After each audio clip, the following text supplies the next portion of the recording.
Is the A.J. Brown era in Philadelphia officially dead? Today is the day that changes everything. And if you've been waiting for the news that shakes the entire NFL landscape, you are in exactly the right place. Before we dive in, smash that subscribe button if you want the fastest NFL updates on the planet. Today is June 1st, a date that has been circled in red on the calendars of front offices and die-hard fans across the league for months. Why? Because the waiting game is finally over. Starting at 4 p.m. Eastern, the financial handcuffs are coming off, and the path is cleared for a blockbuster trade that could redefine the NFC East. We're talking about the potential departure of one of the most explosive offensive weapons in the game. But is this a genius move or an absolute disaster for the franchise's Super Bowl window? Who is really to blame for the relationship souring to this point?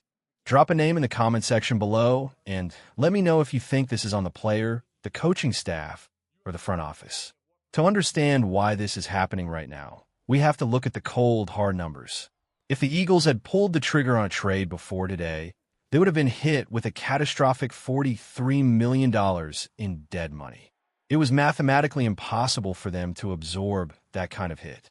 But the calendar has turned to June, and that changes everything. Now, that dead money figure drops down to roughly $3 million this year, with the rest spread out over the next cycle. But there's a much bigger story here that almost no one is talking about. Beyond the cap logistics, this move is about a massive cash savings. We aren't talking pennies. We are talking about keeping over $100 million in future cash payouts that would have otherwise gone to A.J. Brown. When you look at the total contract, $29 million this year, $21 million in 2027, $32 million in 2028, and $31 million in 2029, you start to see the massive weight this contract holds. By parting ways, the team isn't just clearing a roster spot. They are fundamentally resetting their financial future. Now, you're probably asking, what is the return? The consensus among the league insiders is that Philadelphia is hunting It really dictates the defense. pick, likely a first-rounder in 2027 or 2028. Is that enough for a perennial Pro Bowler? When you put it in perspective, the front office managed to get 4 prime years of elite production, multiple Super Bowl appearances, and a championship-caliber offense. If they can flip that for another first-round asset, that is a masterclass in roster management. But wait until you hear how this stacks up against the history of the position in Philly. It is easy to let the frustration of a breakup cloud your judgment. But if you look at the last 4 years, you have to appreciate the history that was made. A.J. Brown didn't just play here. He performed at a level that we haven't seen in this city in decades. He became the first receiver in franchise history to record 4 consecutive 1,000-yard seasons. Think about the legends who have worn the jersey, the Harold Carmichaels and the Deshaun Jacksons, and Brown sits right at the top of that list. He was the centerpiece of 2 different Super Bowl runs. Think back to those moments. The way he adjusted in midair in Super Bowl 57, tracking a deep ball like he was still patrolling the outfield in a baseball game, or his ability to find the soft spot in the zone in Super Bowl 59. He was the definition of an all-around playmaker. He had the speed for the long ball, the hands for the tight windows, and the physicality to bully defensive backs in the secondary. The team won double-digit games every single year he was on the roster. They secured 3 NFC East titles in 4 years. When he was locked in, he wasn't just a top 5 receiver. He was the most terrifying matchup in the entire National Football League. Whatever happens today, whatever jersey he wears tomorrow, that legacy is set in stone. But even as we look back, the team is already looking forward, and they made a sneaky move this morning that might reveal their game plan. While everyone was focused on the potential trade, the front office quietly signed wide receiver Samori Toure.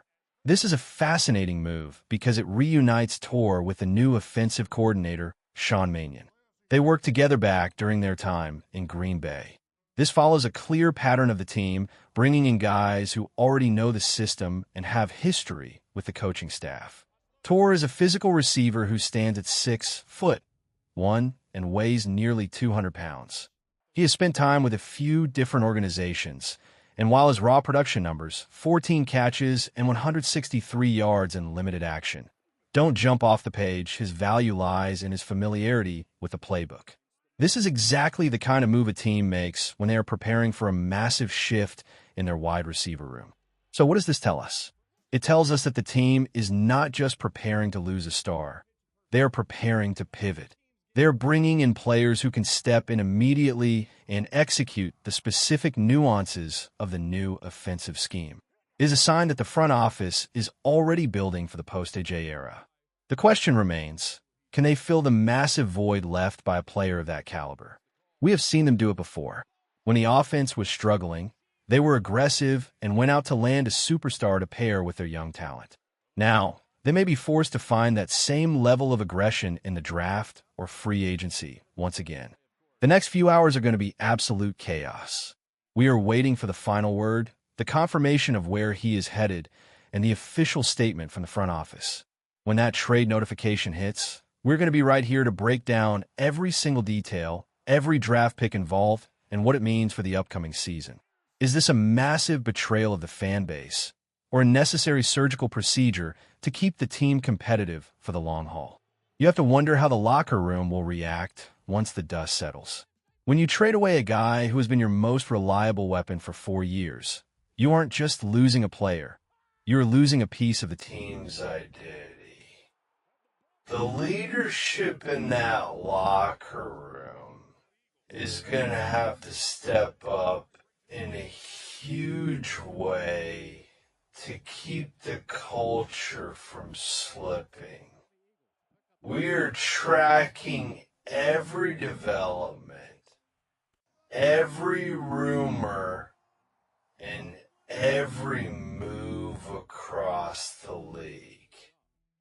You do not want to miss the follow-up to this story, because once this trade is official, the ripple effect are going to be felt for the entire rest of the off-season. Stay locked in.